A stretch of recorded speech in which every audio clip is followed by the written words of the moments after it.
Hi, I'm Dylan Bauer. I'm doing problem 2 for Video Explainer 1. So the problem starts off giving us a very crude model for a neutral water molecule here. So we have our two representations of the positively charged hydrogen ions, both a distance a from the origin, and our negatively charged representative oxygen ion, also a distance a from the origin.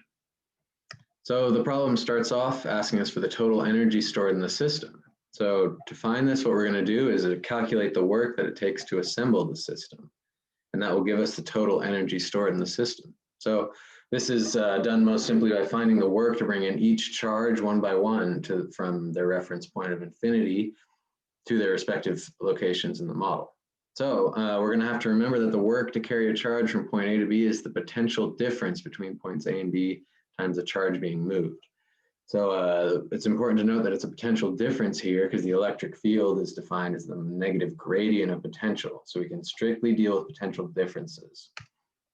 So to bring in the first point charge, this calculation is a little trivial, but it's important nonetheless.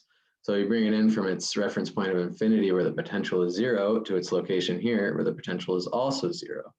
Now this is because prior to this first point charge being here, there's no other charges. So it's just 0 potential, meaning it's no work to move a point charge from 0 to 0 potential. Now for the second point charge, however, there is some potential contributed by this first point charge.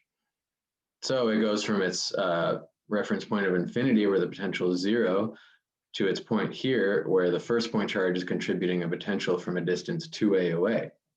And then that potential times this plus q over 2 gives the work to bring in the second charge as kq squared over 8a.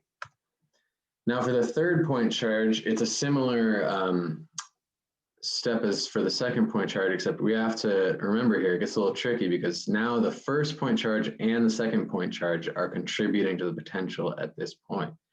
So after you do a little Pythagorean triangle to get this root 2 times a distance, you add the potential contribution from the first point charge to the potential contribution from the second point charge and multiply that by the minus q third point charge.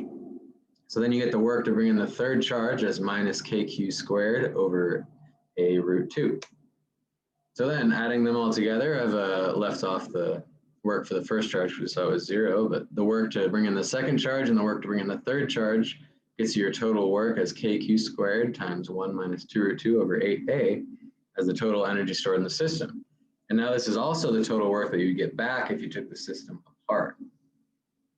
So now the problem asks us to physically interpret the sign of your answer. So it's a little strange because we got a negative total energy stored in the system, but we brought in a bunch of charges together. You would think it'd be a positive work, but so because this is a water molecule, I think of an analogy that this means that the enthalpy of formation of the compound is exothermic. Now this only applies, of course, if the pressure times volume is constant, but what it means is that the amount of energy you get when you break the bonds is less than the energy released when the bonds are made, assuming the pressure times volume is constant.